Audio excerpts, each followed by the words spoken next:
Next in my Saturday superlatives, it's time to give love where love is not given enough. It's offensive lineman. Now, everyone's raving about Evan Neal, and for good reason. He has everything in essence.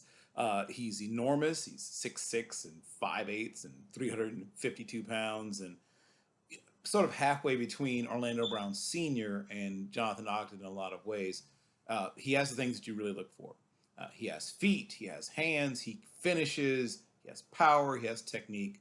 I think he may want to work on a few things in terms of conditioning, but just tightening up, nothing ridiculous.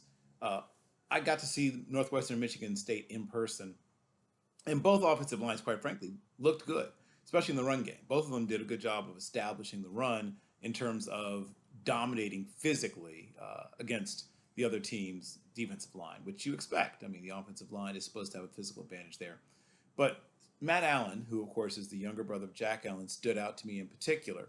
Uh, Very mobile, very smart, looked really good. He pulls and looks natural in space, and they use him also a lot in the screen game, and he's good at all those things. Obviously, because he's not the biggest guy in the world, you worry a little bit at the point of attack, just blocking in line against a really powerful, 0 and 1 technique guys, but that wasn't so much an issue against Northwestern, and I'll watch him in other teams down the road. On Navonner's center, since I'm talking about really mobile, athletic, but somewhat undersized centers, Tyler Orsini looked like Jeff Saturday, quite frankly. He reminded me a lot of Jeff Saturday in his days at North Carolina.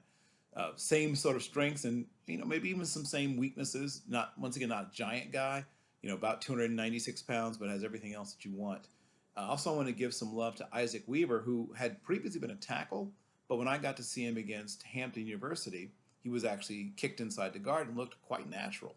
And that's a much more difficult transition than people realize. But he's a big guy, close to 6'6" and probably right around 320-ish pounds. But he looked really good, consistent, a technician, showed good power. And then I want to finish up with, I think, the person may end up being the top tackle in this class if he declares, and he probably will, and that's Sean Ryan. Now, I love guys who are multi-sport athletes, and Sean Ryan was a terrific rugby athlete previously. He also was a person who had a 63 foot and a 3.5 inch best in the shot, and a 155 with 155 feet 5 inches best in the discus. And you can see that explosion, you can see that power, and you can see that rugby background and how well he moves in space. Those are some of my favorite offensive linemen through weeks 0 through 2.